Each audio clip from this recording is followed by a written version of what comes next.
being in the strike zone, limiting home runs, and limiting damage. But do you feel like as if you're in one of the best grooves of your career? I know you look at it start by start, but when you look at the bigger picture.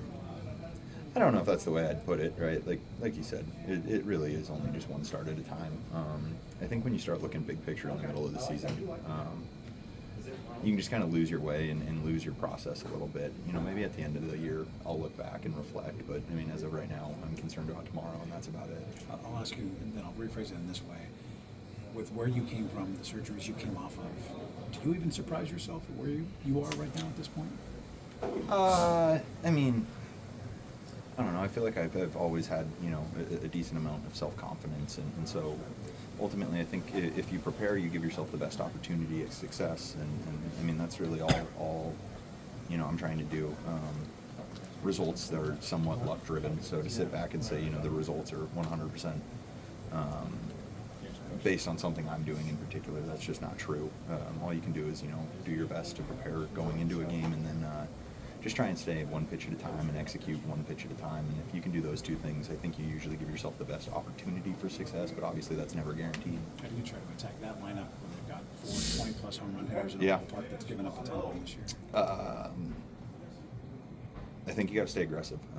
You know, I think you do your best to try and, you know, put hitters on the defensive and make them try and hit your pitches. So you got to be in the zone early. I mean, I'm just about to, you know, say exactly what it is. Our overall philosophy is you got to be in the zone early. You got to sprint to 2 strikes as quickly as possible, and then force them to put a ball in play that's not in the strike zone. So that's got to be competitive strike to ball, and then if you can do those 3 things, you know, you give yourself the best opportunity for success day in and day out. If you could just recap what that weekend was like for you in Seattle. Hectic. It was hectic. There was a lot of friends, a lot of family. It was a lot of fun. It was, you know, it was great. But yeah, you know, it is, you know, it's a fast, 48 hours, 72 hours, how many ever we were there. So it was great getting to see everyone, and, you know, you love and appreciate the fact that they want to come out and support. But having the opportunity to catch our breath at the end wasn't the worst thing ever. And did it look like there might be a jersey in your locker? Was that a Yeah. successful mission? Yes, it was. Very. You know, I asked our clubhouse staff probably a month and a half ago if we can get it taken care of, and then, I mean, they said yes, but, you know, I hadn't seen the jersey since, so you know, I was just kind of say, you know, I didn't bring it back up. I just made the assumption when they told me it would be taken care of that they were on top of it. I mean, they're the best in baseball, so it's one of those things that you just trust what they say, and then sure enough, yeah. When I got there, you know, it was ready to be sent over to the other side, which is a really, I mean, it's just a really cool bonus to the experience altogether. And you're sure Tyler didn't sign it, right? He might have. Would have me fooled. Yeah, I mean, maybe. Another question about one of your teammates is just, we talked before about what Junior has done. Yeah. Just at this stage in Cash, talk about the adjustments, and maybe you have more of a trained eye to explain what that means as a hitter makes adjustments, like in pitch to pitch. Yeah.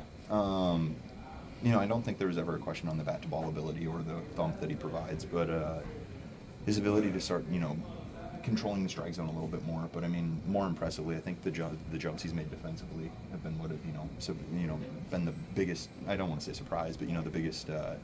It's what I've seen that, you know, I want to give him, you know, a little bit more shine than what he probably gets, because, you know, he works really hard at it, and so just, you know, the steps and the leaps and bounds he's making defensively have been really incredible to me. And, you know, he's always out there with Brady Williams. He's I don't really go in the cages all that often, so I can't really talk to you about what he's doing offensively. But, you know, the on-field production is been incredible, and we love to see that. And, you know, I think that was something we always thought would come.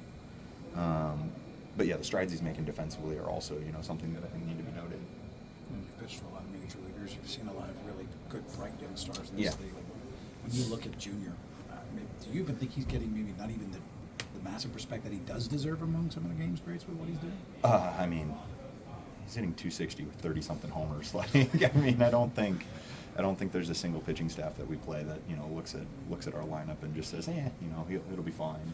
You know, it's really cool to have 2 or 3, 4 guys that, you know, a pitching staff has to, like, 100% spend their time, energy, focus on. And then, you know, on top of that, there's other pieces in there that you know, just help keep our offense rolling. So it's just one of those things that the depth we have offensively is awesome. And so I wouldn't say that, you know, there's a disrespect towards any single one of them. But I mean, at the end of the day, like you look at the power production and you look at the fact that the average is high. Like, yeah, you just can't you can't just glance past that.